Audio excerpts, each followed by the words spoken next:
Hello again, I am Blunty. This is the Razer Edge. It claimed 8 different awards at CES earlier this year, and it's the world's most powerful tablet! And a tablet built for, and pretty much by, PC gamers. And before I get into some more basic hands-on pre-review stuff, let's set the scene a little bit. So gaming is going through puberty right now, and things are getting kind of awkward and spazzy. With smartphone gaming surging, there has been a sudden flood of quirky but some quite serious attempts to meld the casual gaming heavy handheld phone and tablet gaming scene with the established and mature monster of console and PC gaming.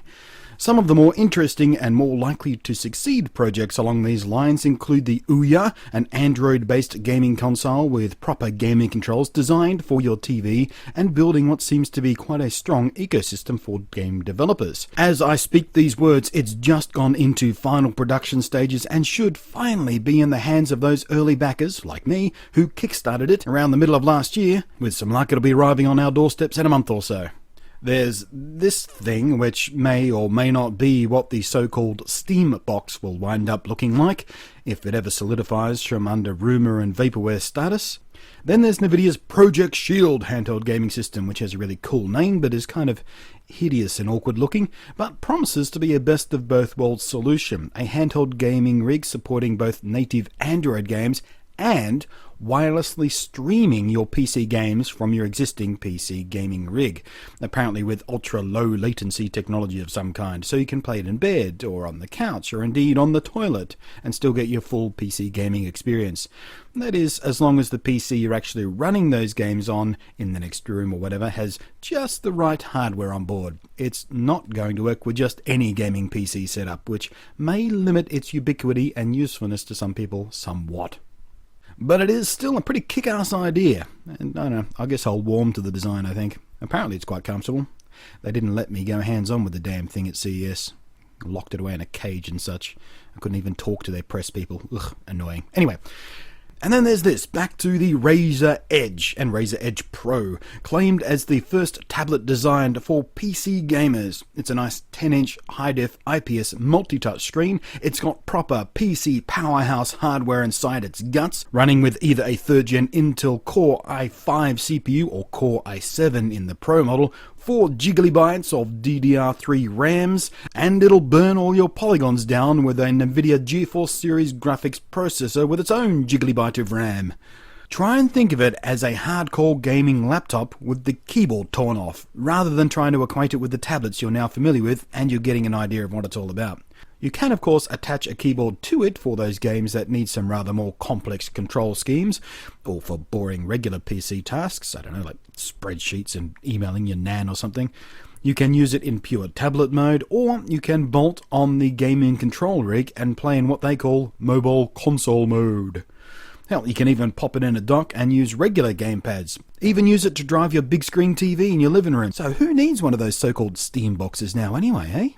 Out of all the currently pulsating permutations different companies are trying out to see who can get a real foothold in this newest of gaming ages, I think I'm in the Razer Edge Pro camp. I think it offers way more power, way more flexibility, less screwing around, no need to have a separate PC to stream your PC games to it like the Project Shield thingy.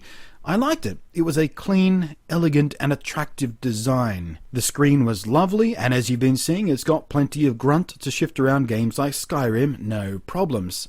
Because of its tablet form factor, some people may lament not being able to easily upgrade the guts of it like you can with a full-on tower gaming rig thingy, but it's the same deal with gaming laptops, and those are popular too. In fact, I use a gaming laptop as opposed to a big, bulky, cumbersome, full-on gaming rig thingy. But it's designed to be, out of the box, what gamers want. And it should be what gamers want. Gamers helped build the damn thing. The production and design of this thing was kind of crowdsourced. Razer let the PC gaming community tell them what chipset it should have, what features it should have, and even what price they'd be willing to pay for it. Prices start, by the way, at 999 Yankee dollary dues. It's an utterly unprecedented move to have gamers help you design a product for themselves, and one that earned Razer a big pile of goodwill and respect from the PC gamers out there. And me too, for that matter. But what about the things I didn't like in my brief hands-on? Well, it's damn heavy for a tablet, of course. Well, that's really no shock. I mean, it's a PC crammed into a tablet body. Of course it's going to be heavier than an iPad 3. I don't think you'll be freehanding this thing for long game sessions without some serious muscle ache in your arms and your hands and wrists. But rest it on your knees or something and you'll do fine. The Snap-on controllers were nice, the sticks and buttons felt nice and responsive. I remember thinking they reminded me vaguely of the Xbox 360's sticks and buttons. The layout was good, and should serve well for many game times. But they also felt a bit weird. They were not quite round enough at the backside to sit perfectly and comfortably in hand. There were edges there, flat sides, hard corners that, well, they didn't really dig into my fingers so much, but you certainly noticed the hard edges there. But they do seem to look perfectly rounded in the shiny renders on the Razer website, so maybe that's been altered in the final shipping version, which, by the way, as of today, is officially available for pre-order, which is why I held off making this video until today. Oh, and while I'm going on about it, I'll throw this in the it's worth a shot pile. If anyone from Razer is watching, unfortunately I can't be ordering my own right now, but if you've got one sitting around you'd like to throw my way so I can produce one of my much loved, highly popular and deeply trusted game console review series, I'd be happy to take it off your desk. And I'm sure my regular viewers in the comment section will tell you that's a nifty idea. Psst, commenters, that's your cue. Stroke my goddamn ego and tell Razer I'm awesome in a fit of commenting futility. Thanks for watching. I am Blunty, and I will catch you next time.